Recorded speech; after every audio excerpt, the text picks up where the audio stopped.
2026 की शुरुआत में ईरान और इजराइल के बीच तनाव मध्य पूर्व में एक खतरनाक संघर्ष में बदल गया।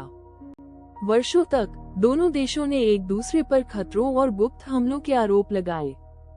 स्थिति तब और बिगड़ गई जब इजराइल ने ईरानी सैन्य ठिकानों पर हवाई हमले किए। ईरान ने इजराइल और उसके सहयोगियों को निशाना बनाते हुए मिसाइलों और ड्रोनों से जवाब दिया, जिससे विस्फोट, सायरन और नागरिकों में डर पैदा हो गया। इस संघर्ष ने तेजी से वैश्विक ध्यान आकर्षित किया, जिससे व्यापक क्षेत्रीय युद्ध की चिंताएं बढ़ गईं और तेल की कीमतों और अंतर्राष्ट्रीय स्थिरता प्रभावित हुई।